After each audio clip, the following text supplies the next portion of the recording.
Pagsingapit mga tol, may kumakalat na naman sa internet na kalaban daw ni Janrel Casimero itong si Saul Sanchez. May kartada ito na 21 wins, 12 KOs, may 3 talo. Isang residente ito sa California, USA.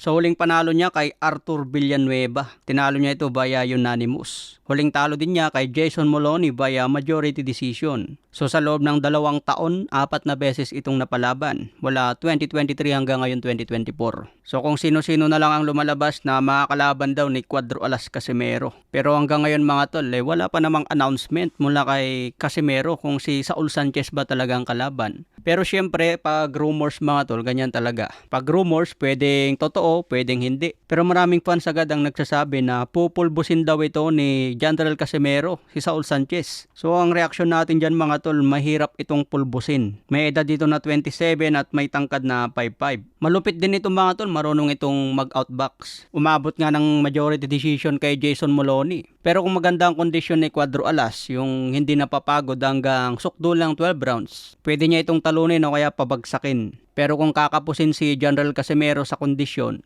mahirapan din dito kay Saul Sanchez. Sabi nga ni pambansang kamao Manny Pacquiao mga tol, madali lang ang laban kung sapat ang training mo at nagpakondisyon ka ng todo. Kaya kahit gaano kakalupit, kung magandang kondisyon ng kalaban, talagang pinaghandaan ng laban ay mahirapan ka pa rin. Kaya kung sakaling matuloy man itong mga tol, tingin ko hindi magiging easy fight ito para kay Casimero. Lalo na matagal nang walang laban si Cuadro Alas. Malaking factor din yan yung matagal na bakante ang kamao. So abang na lang po natin ang muling pagbabalik ng Angas ng Pinas. Sa ibang banda naman na Oscar De La Hoya may banat kay Floyd Mayweather. Matatandaan 2007, dedepensa ni Oscar De La Hoya ang kanyang WBC light middleweight belt laban kay Mayweather. Maganda ang naging bakbakan nila mga tol at umabot ito sa split decision. Matapos niya nagretiro si Floyd Mayweather. Kaya sinabi ngayon ni Oscar De La Hoya, para makaiwas daw ang takot na si Floyd Mayweather, nagretiro na lang para hindi na makipag-rematch. Kahit yung laban ni Pacman at Mayweather, kahit malaki pa rin sana ang kikitain ni Mayweather, hindi na ito pumayag sa rematch. Pero pumayag siya noon ng rematch kay Marcos Maidana. So may pinipili talaga si Mayweather kung sino ang pwedeng i-rematch. Sa ibang banda naman, Angelo Leo, tinatawag nga po ang pangalan ni The Monster na Oya Inoue. Matapos itong manalo via knockout kontra Luis Alberto Lopez. Sinabi ni Angelo Leo, I want to fight all the champions. Whether it will be Rafael Espinosa for a unification bout, na Oya Inoue, whoever it may be. So ito na raw yung pagkakataon ni Angelo Leo para makalaban yung malalakas. Sa ngayon, lumalaban pa lang si Inoue sa super bantamweight. Kapag umakyat na ito sa featherweight division, marami na agad ang nag-aabang. Kailangan maganda si Inoue dahil mas malakas na ang makakasagupa sa featherweight.